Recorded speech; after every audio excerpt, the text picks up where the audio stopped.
కేంద్ర కమిటీ సభ్యుడిగా సుదీర్ఘకాలం ప్రతిఘటన పోరాట అవగాహనతో నడుస్తున్నటువంటి సిపిఎంఎల్ న్యూ డెమోక్రసీ పార్టీకి రాష్ట్ర కార్యదర్శిగా బాధ్యతలు నిర్వహించాడు.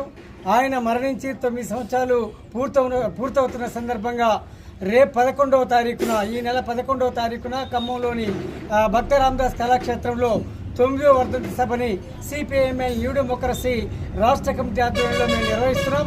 ఈ సభను విజయవంతం చేయాలని చెప్పి కోరుతూ ఇవాళ తిరుమలాయపాలెం మండలంలో ఉన్న అన్ని గ్రామాల్లో బైక్ ర్యాలీ పార్టీ ఆధ్వర్యంలో జరుగుతుంది.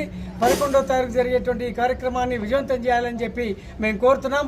కామ్రేడ్ రవీణ ఏ పోరాట అవగాహనతో అయితే సిపిఎంఎల్ న్యూ డెమోక్రసీ కొనసాగుతూ వస్తుందో ఆ పోరాట అవగాహన ప్రతిఘటన పోరాట అవగాహన ఆ ప్రతిఘటన పోరాట అవగాహన కలిగినటువంటి పార్టీకి సుదీర్ఘకాలం నాయకత్వం వహించినటువంటి కామ్రేడ్ రవీణ దాదాపు రాష్ట్ర కార్యదర్శిగా కేంద్ర కమిటీ సభ్యుడిగా కేంద్ర పొలిట్ బ్యూరో సభ్యుడిగా బాధ్యతలు నిర్వహించాడు. ఆ క్రమంలోనే సిపిఎంఎల్ న్యూ డెమోక్రసీ రాష్ట్ర కార్యదర్శి కేంద్ర కమిటీ సభ్యుడు హోదాలో ఉండగానే ఆయన మరణించాడు. కనుక ఇవాళ CPML new democracy comrade Raveena వర్ధంతి సభ జరిపేటువంటి సంపూర్ణమైనటువంటి అర్హత ఒక న్యూ డెమోక్రసీ పార్టీకే ఉందని చెప్పి మేము ఈ సందర్భంగా తెలియజేస్తున్నాం.